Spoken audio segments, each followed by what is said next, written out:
The Sahabas, they used to make the halal easy. So what became hard? The haram. When we make the halal hard, the haram becomes easy.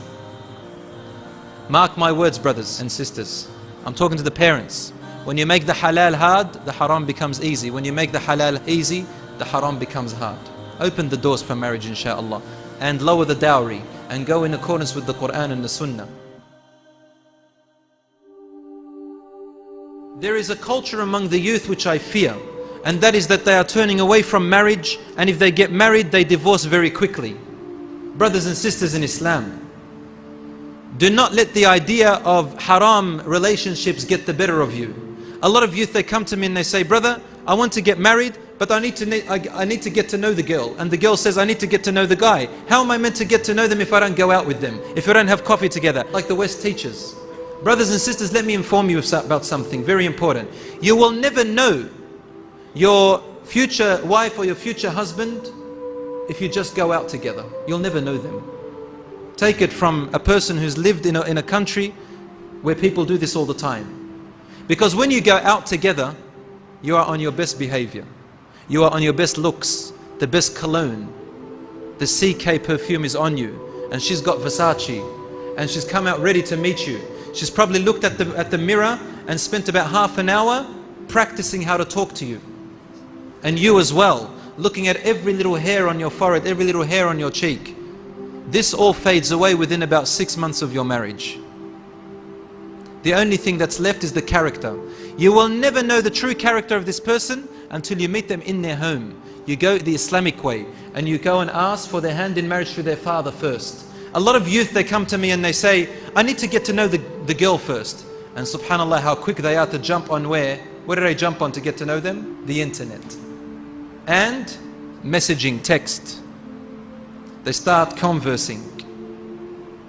Are you interested in marriage? She's on the other side. She's got a username first, right? Let's chat. How did you know I was a sister? Oh, I looked at your profile and you had some really good, I'm interested in that too. And let's get into this conversation. And comes up to me and says, brother, it's in the interest of marriage. My intentions are pure. Your intentions are pure? You're doing this for Allah subhanahu wa ta'ala, but you're doing it your way? What do you think? You're making up your own religion now. So they chit-chat and they chit-chat and they chit-chat, right? First they attract each other. Then they meet each other. Then they look at each other. It's all good to now, right? They haven't touched. Then they want to touch. Then the touch turns into something else. And then finally, they fall in love. In love. Oh, if you only knew. Brothers and sisters, you don't know what love is. This is not love. This is lust. The girl is thinking, oh, how romantic he is. He's like that movie I watched the other day, Twilight Saga. The boy, he thinks he's Rambo. Walking, tensing his muscles.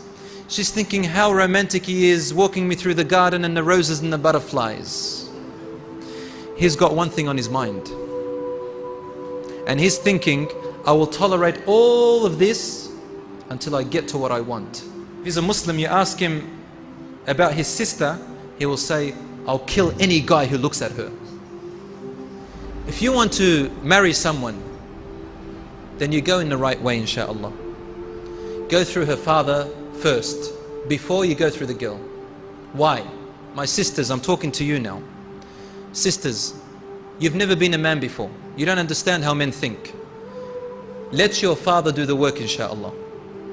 And obviously the fathers, I encourage you to be a bit more courageous and find husbands for your daughters. Don't sit there and make it difficult. Open the doors for marriage, inshallah, and lower the dowry and go in accordance with the Quran and the Sunnah. So the brother comes to the father and the father likes him. Then you meet the daughter, and if you fall in love with her, alhamdulillah. But the other way, if you fall in love with each other, you come to ask for her hand in marriage, and then the father says, over my dead body. What are you going to do then? You've fallen for each other. What are you going to do?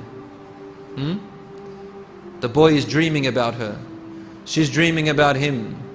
He's the love of her life. She's the love of his life. That's what the shaitan tells you. What are you going to do? They start to cry. They start to this. They want to commit suicide. So they elope. They run away together. So he goes and marries her for 2 months. That's what happens, my sisters. And that's one of the reasons why divorces happen. He doesn't want you anymore. There are brothers who get married and they want to marry a second wife.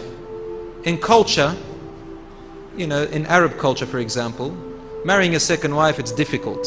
So what do? They go for converts to Islam. They marry them 2 months, 3 months down the track, and then they divorce them. This is haram.